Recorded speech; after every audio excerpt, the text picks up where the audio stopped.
Assalamualaikum, selamat pagi. Okey. Salam sejahtera. Okey. Um, by next week, 17 Januari akan mula dengan peperiksaan akhir tahun. Okey. I'm quite sad actually sebab saya tak sempat bersemuka dengan kumpulan yang kedua. Jadi, kita masih ada 2 bab yang kita belum settle, bab 12 dan bab 13. Tapi saya usaha untuk ringkaskan, tapi adakah dapat membantu untuk kita jawab soalan. Okey, jika ada sebarang soalan, please tolong tanya kepada saya. Okey. So, untuk bab 12 ialah sukatan kecenderungan memusat. Okey. Kita pergi pada subtopik yang pertama, itu sukatan kecenderungan memusat. Sukatan kecenderungan memusat ni adalah satu sukatan yang dapat menunjukkan kedudukan suatu kumpulan data dan kita nak perihalkan maklumat keseluruhan data itu dengan satu nilai sahaja. Okey, tak apa. Kita tengok apa yang dimaksudkannya. Okey. Untuk sukatan kecenderungan memusat ni, ada 3 jenis sukatan kecenderungan yang mana kita nak sukat mean, median dan mode. 3 item penting ini adalah mean, median dan mode. Okey, kita tengok yang pertama iaitu mode. Mode ni bagi suatu set data ialah nilai yang paling tinggi kekerapannya.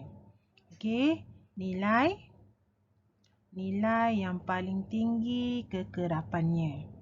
Okey. Jom kita tengok apa yang dimaksudkan. Kadang-kadang ada 2 mode, terdapat 2 mode dalam satu set data apabila kekerapan tertingginya adalah sama.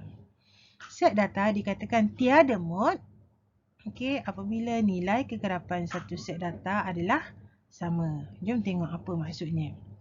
Okey, contoh satu dia kata. Ingat mode kekerapan paling tinggi.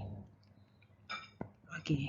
Jadi, untuk soalan A, dia kata nyatakan mode bagi setiap set data yang berikut. Kita ada 4, 5, 2, 3, 4, 4, 5. Okey. Untuk sekarang, mana nombor yang paling kerap dalam data ni? Ini merupakan set data. So, nombor yang paling kerap adalah 4 kan? Kita ada 1, 2, 3. Betul?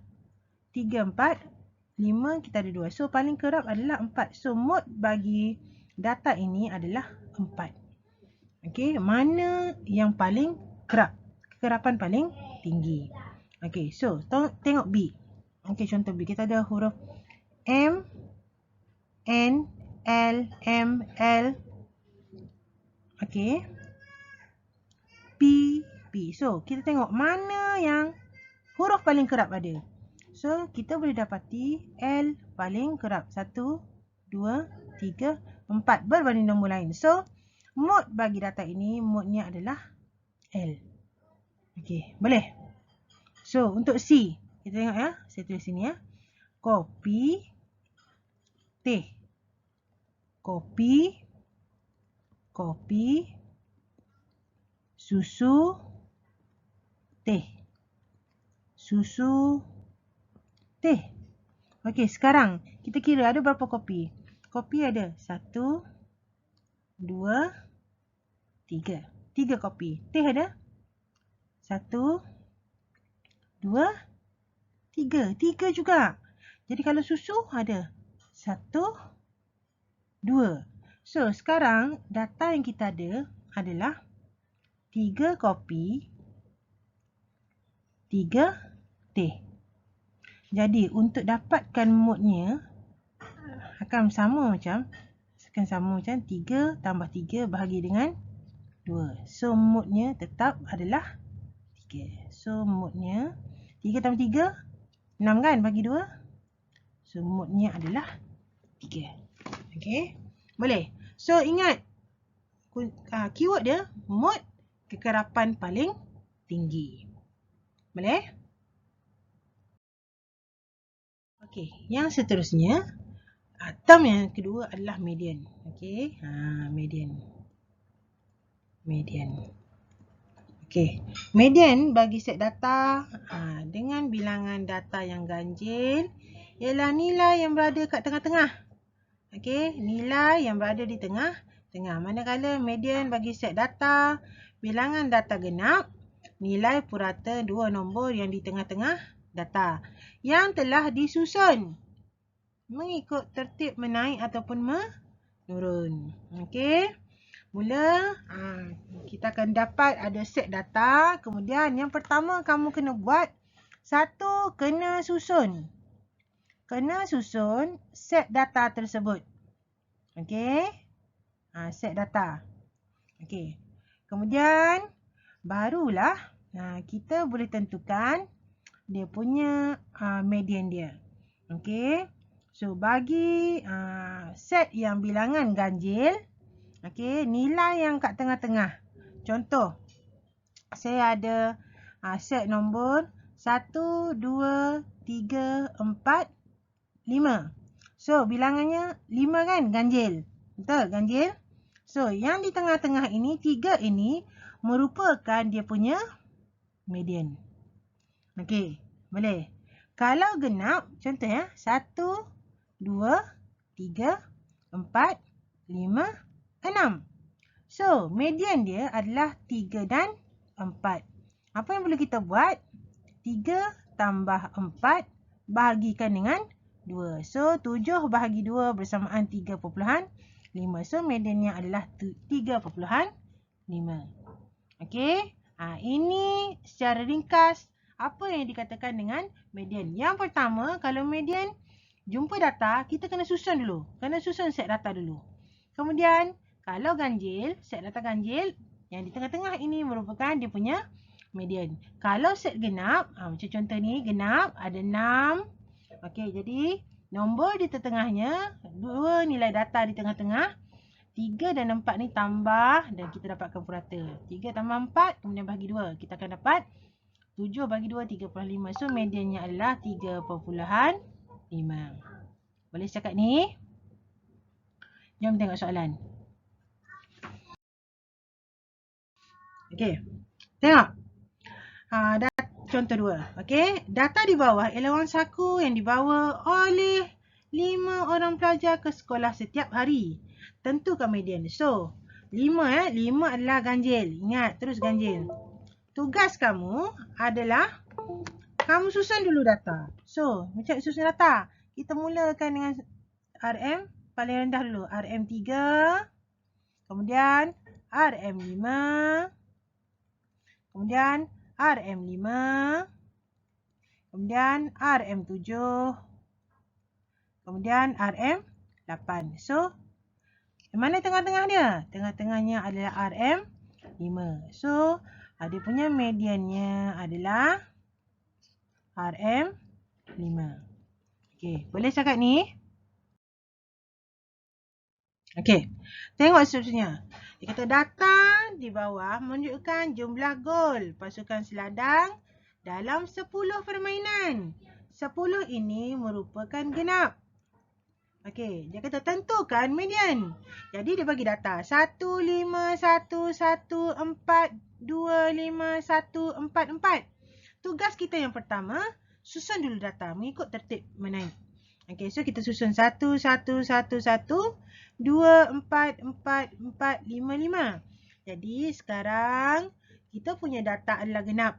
Jadi kita ambil dua nombor, yang kelima dan keenam ini, 2 dan 4 tambah 2. Okey, bersamaan 6 bagi 2, 3. So median kita, kita kena puratakan. So median kita adalah 3. Okey, so boleh setakat ni. Mudah kan? Tak susah. InsyaAllah boleh jawab. Okey, ini memang ada satu soalan yang mana kita ada set data dan kemudian kamu perlu jawab soalan tu. Okey, kena tentukan dia punya mode, kena cari dia punya median. Okey, boleh? InsyaAllah. Apa tak faham soalan, boleh tanya saya. Okey?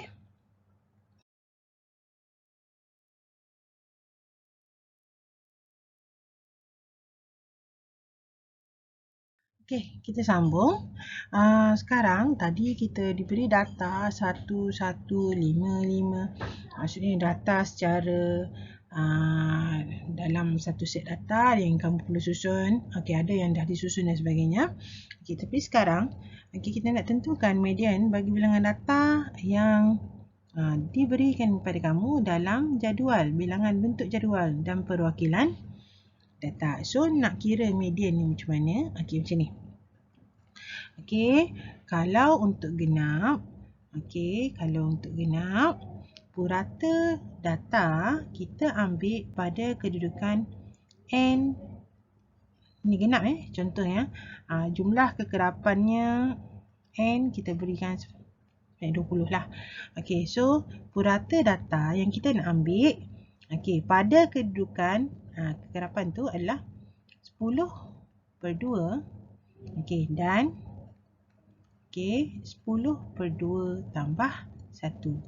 Maksudnya kita ambil daripada data ke-5 dan ke-6.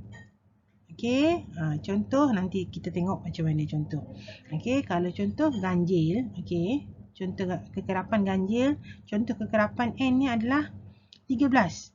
So, data mana kita nak ambil? Data yang perlu kita ambil pada kedudukan 3N tambah 1/2 sama dengan 13 tambah 1 bagi 2. So, pada sama dengan 7 kan?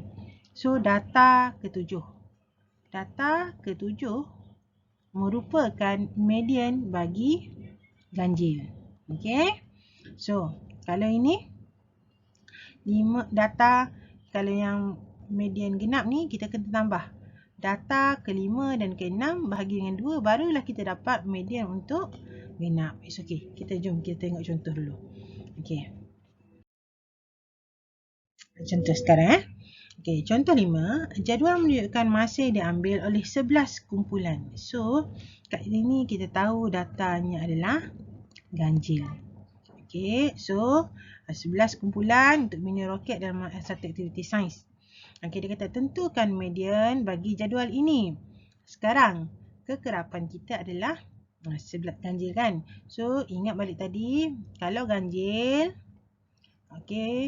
nak ambil data mana? N tambah 1/2. Bersamaan N tu N sama dengan 11 lah. Dia punya kekerapan kan. So kekerapan dia 11.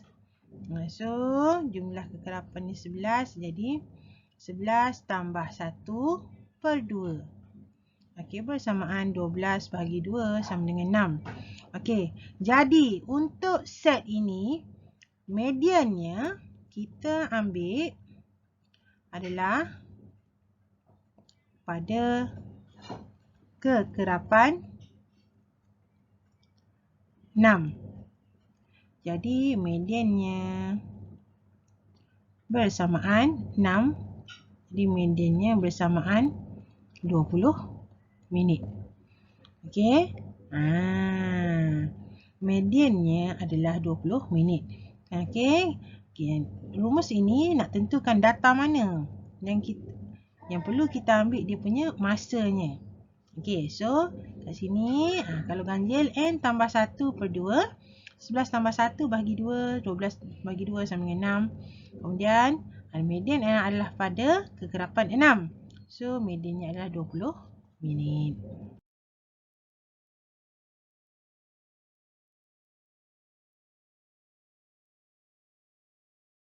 Jom tengok median. Kita nak kira median untuk ini jadual kekerapan. Dia kata jadual menunjukkan masa yang diambil oleh untuk menjawab teka silang kata oleh 12 kumpulan murid dalam aktiviti Persatuan Bahasa Melayu. So 12 kita tahu ia adalah genap. So minit ke-10, 2 kumpulan yang siap. Dalam masa 20 minit, 4 kumpulan yang siap. Dalam masa 30 minit ada 5 kumpulan yang siap. Dan dalam masa 40 minit ada 1 kumpulan yang siap. So kita tentukan median bagi jadual kekerapan ini. So jom kita tengok penyelesaiannya. Okey, so jumlah kekerapan N sama dengan 12. So, median adalah kita nak dapatkan, okey, purata data ke N per bahagi 2 dan N per 2 tambah 1. Jadi, kita masuk gantikan N dalam rumus. 12 bagi 2, 6. 12 bagi 2, 6 tambah 1 sama dengan 7. So, data ke-6 dan ke-7 tambah barulah bahagi dengan 2. So, data ke-6 dan ke-7 mana? Kat sini. Okey. Kalau 1, macam inilah. Kedudukan data kan. Kita nak tentukan kedudukan data macam mana tadi? Sebab saya cakap tadi kekerapan 2 kumpulan 10 minit kan. So, 1, 2, 10 minit. Ni kali 4, 3, okey, 3, 4, 5, 6, 4 kan? 4 kumpulan kan? Berada pada sini. Okey. So, data ke-6 berada pada kekerapan 4. Okey, jadi untuk 5, okey, 5 kumpulan kat sini ni maksudnya 7, 8, 9, 10, 11. Ada 5 kumpulan. Tadi 12 kumpulan semua kan? So, kekerapannya di 5 lah. Okey, masanya adalah 30. So, nak kira median, data ke-6, data ke-7 tambah bagi 2. So, 20 minit tambah 30 minit bagi 2 bersamaan 25 minit. So, mediannya adalah 25 minit. Sorry, batuk. So, kita tengok contoh lain ya. Dia kata hitungkan median bagi situasi di sebelah. Okey. Dia kata plot titik menunjukkan jumlah bilangan kehadiran murid ke perpustakaan dalam 6 hari. Okey. So, jumlah kekerapannya adalah, kita kira, 1, 2, 3, 4, 5, 6, 7, 8, 9, 10, 11, 12, 13. So, jumlah kekerapan adalah 13, iaitu ganjil. So, kalau dia kata nak dapatkan median, data ke berapa? Kita kena buat N. N tambah 1.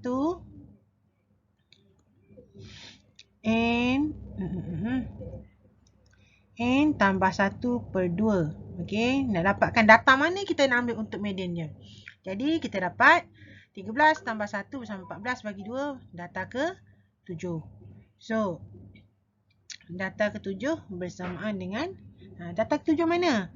1, 2, 3, 4, 5, 6, 7. 7 ni kat sini. So, kita ambil mediannya adalah 3. Okey, boleh? Senang je. Okey, insya-Allah semua boleh jawab. Tengok. Carta palang menunjukkan bilangan kupon makanan yang telah dijual oleh kelas 2S sempena hari kurikulum. Okey, dia kata. So, jumlah kekerapan. Okey, kamu boleh kira ini 1, ini 3. Okey, kemudian 6, 4, 2. So, jumlah kekerapannya adalah genap 16. Okey, so N adalah 16. So, nak dapatkan median, kita purata data ke 16 per 2 dan 16 per 2 tambah 1, data ke 8 dan ke 9. Jadi, data ke 8 dan ke 9 ni kat mana beradanya? Okey, gini ingat ni. Ini bilangan dia 1. Okey, ini gerai kedua ni bilangan kupon yang dijual. Ini adalah 1, ini 1. Okey, yang kedua 2, 3, 4. 3 kan? Sebab ada 3 sini kan? Kemudian kat sini adalah bilangan 6 ni. 5, 6, 7, 8, 9, 10. Sebab dia ada 6. Okey, 6 kan? Bilangan kupon makanan yang ketiga. Okey, adalah 6. So, 5, 6, 7, 8, 9, 10. Betul? Jadi, keempat ni, okey, bilangan kupon keempat ni, okey, dia ada berapa ni? Ada 4 kan?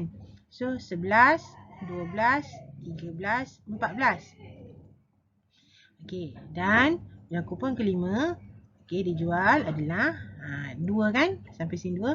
So 15, 16. Jadi dia kata data ke-8 dan data ke-9. Mana ke-8 dan ke-9? Ke-8 datanya adalah 3. So 3. Ke-9 datanya adalah turut 3. So 3 tambah 3, 6 bahagi 2. So mediannya adalah 3. Okey, bilangan 3. 3 bilangan kupon makanan yang dijual. Okey, itu median ni. Okey, boleh? Saya ni macam conteng ya. Okey, tapi itulah macam mana nak tunjukkan bilangan datanya. Okey. So, cuba buat. InsyaAllah. Apa tak faham, tolong tanya saya. Boleh cuba buat dalam buku Alaf Sanjung. Okey. Nanti muka surat saya message dalam WhatsApp lah. Okey. Cuba buat. Apa-apa soalan tak faham, tanya saya. Okey. Assalamualaikum.